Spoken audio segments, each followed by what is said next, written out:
Muy buenas tardes, profesor. Muy brevemente y de forma muy sintética, puesto que el tiempo es muy valioso, voy a realizar la exposición sobre el trabajo de la asignatura Gestión del Conocimiento en las Organizaciones e Inteligencia Prospectiva.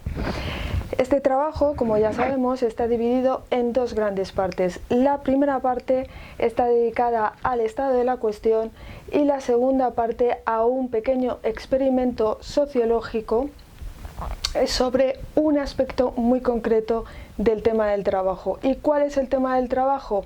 Pues la criminología verde. La criminología verde es una disciplina de reciente creación que expande el campo de la criminología con gran proyección científica y cuyo objeto de estudio son los daños medioambientales ocasionados por la acción o la actividad humana. ¿Cuáles son los antecedentes históricos de esta disciplina de conocimiento? Pues las primeras corrientes de pensamiento dentro de la criminología que se empiezan a dedicar a este tema, a reflexionar sobre la relación dañina que tiene el hombre para con el medio ambiente, son la teoría de la desviación y la criminología crítica. Esto empieza a surgir en torno a los años 60-70, pero ya en los años 90 esta disciplina se establece como tal, sobre todo a partir de la inauguración del término Green Criminology en inglés, o sea, criminología verde.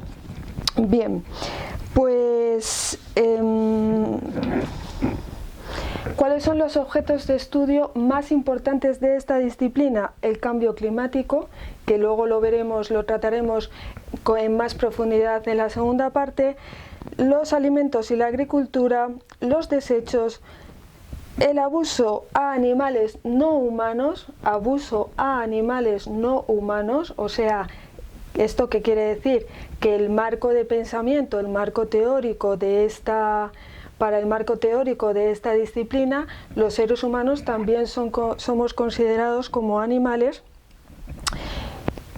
siguiendo con los objetos de estudio las víctimas del medio ambiente y las respuestas que damos sobre todo a nivel jurídico al daño ambiental. Respecto del marco legal, no voy a entrar en todas las leyes, en el Código Penal, etcétera, que tratan el medio ambiente, pero sí hay un concepto que me ha gustado mucho y que me gustaría reseñar, que es el de leyes penales en blanco. ¿Qué ocurre con esto?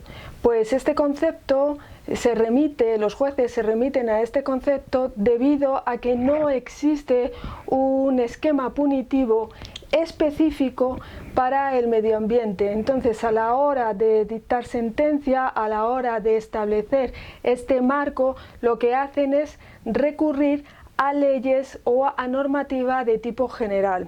Y esto es muy interesante a la hora de juzgar los delitos contra el medio ambiente.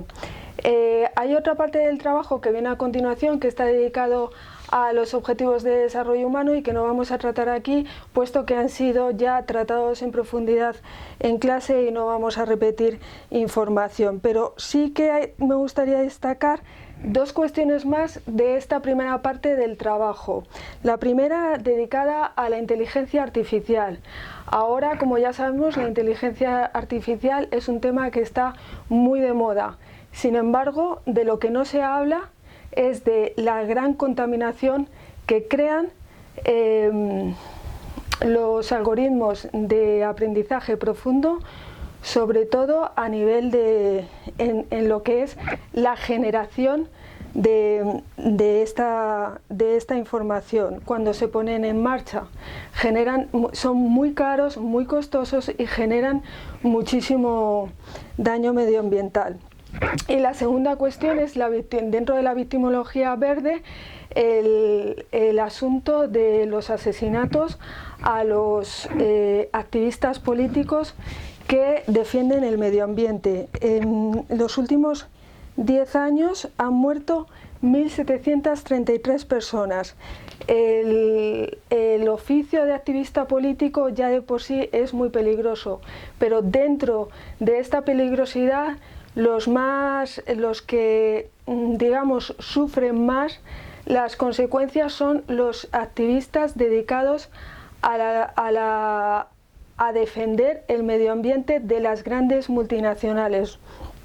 Y en concreto en Latinoamérica es donde más en los últimos años más asesinatos se han producido.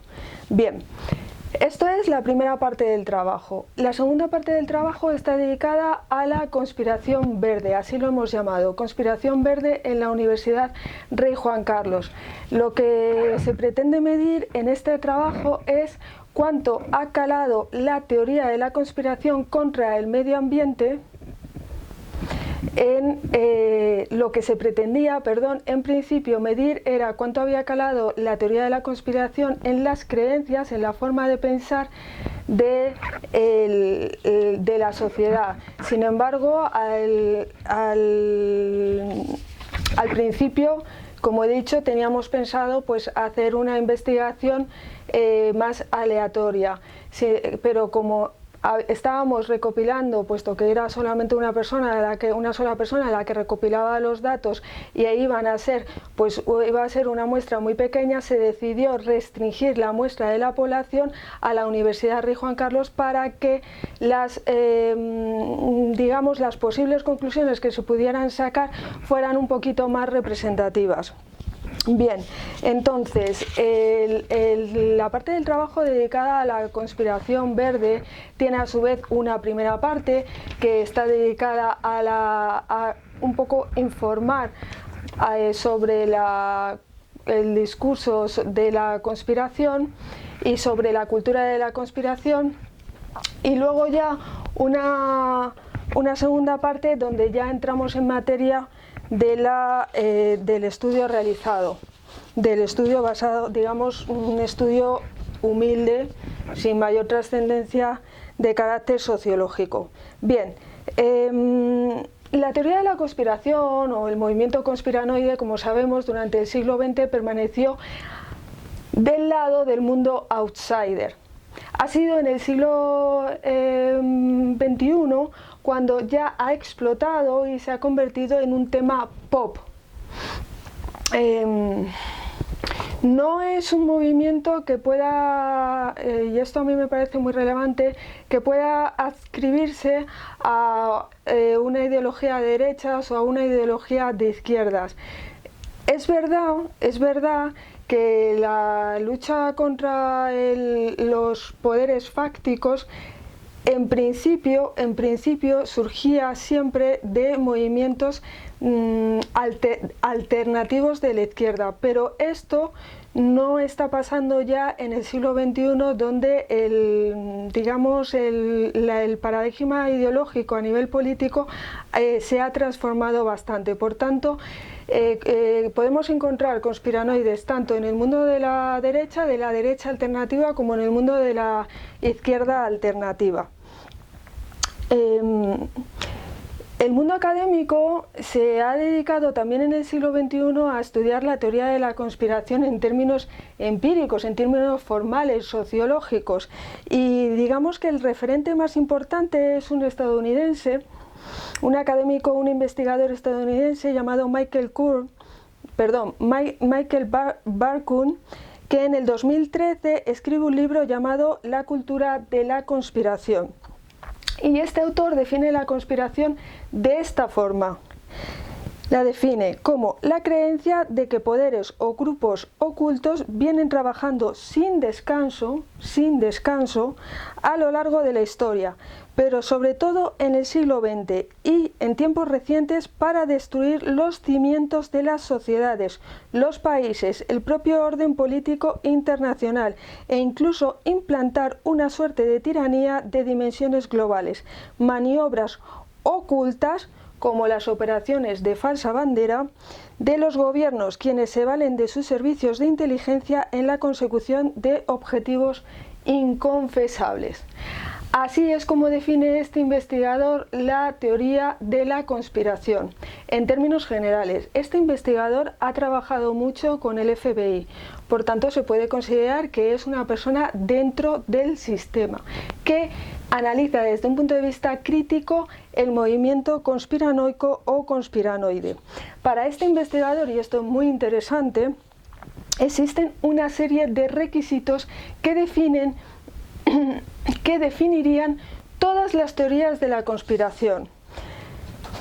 El primero, nada ocurre por accidente. El segundo, nada es lo que aparenta. El tercero, todo está conectado con todo. Bien, luego además habla de las características de los conspiranoides, porque también ha trabajado en la definición de su perfil psicológico, ¿no? Dicen que son personas victimistas, que siempre dicen que estas teorías son de imposible falsabilidad, que son eruditos eruditos a la violeta, es decir, que imitan siempre cierta erudición y que tienen alta capacidad para conectar conocimientos de diferentes disciplinas. Bien, hay otras fuentes que no he citado en el trabajo porque no me han parecido muy serias, que intentan relacionar el perfil del conspiranoico con enfermedades mentales como por ejemplo la esquizofrenia. Pero de esto en el trabajo no está reflejado. Bien, ejemplos de teorías de la conspiración que operan en España: el terraplanismo, el negacionismo del virus COVID-19, la conspiración del PSOE, la conspiración del 11M, la negación del cambio climático, la idea de que las grandes transnacionales controlan la economía,